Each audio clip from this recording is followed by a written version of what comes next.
There's no need for a campfire to make this spectacular mini s'mores dip. Made with chocolate and marshmallows, this sweet dessert is made in the oven and can be ready in just 10 minutes. It's super easy to make. So I'm using Hershey's Kisses. I normally use chocolate chips, but I don't have any in the house at the moment. So Hershey's Kisses work great. So we're gonna need about 4 ounces of chocolate. And if you're using chocolate chips, that's about 1/2 cup. So we're gonna pour the chocolate, in this case, the chocolate Kisses, in a small ramekin. I'm using one that's about 10 ounces. You can use an 8 ounce, 12 ounce. And then we're gonna top the chocolate with marshmallows, just like this.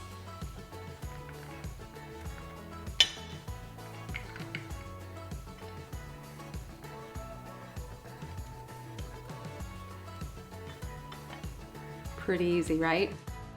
Next, we're gonna bake it in the oven. We're gonna heat to 400 degrees and we're gonna bake for about 8 to 10 minutes. We've just taken the s'mores dip out of the oven. The chocolate has melted. The marshmallows are beautifully toasted and gooey. So if you don't have graham crackers, you could use vanilla wafers, you can use pretzels, you can even use fresh fruit like strawberries or slices of apple. It's absolutely delicious. So here's a fun twist on this recipe. If you love chocolate and peanut butter like I do, just pour the chocolate in a dish and then add in a couple tablespoons of peanut butter.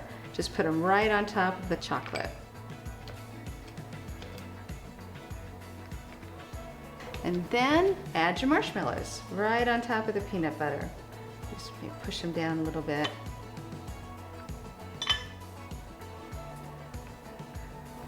And then we'll put it in the oven.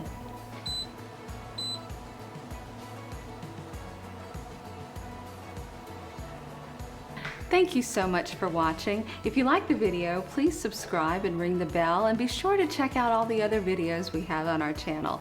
And also, we have a website, onedishkitchen.com, where we have hundreds of single serving recipes there. At One Dish Kitchen, cooking for one is all we do. Bye for now.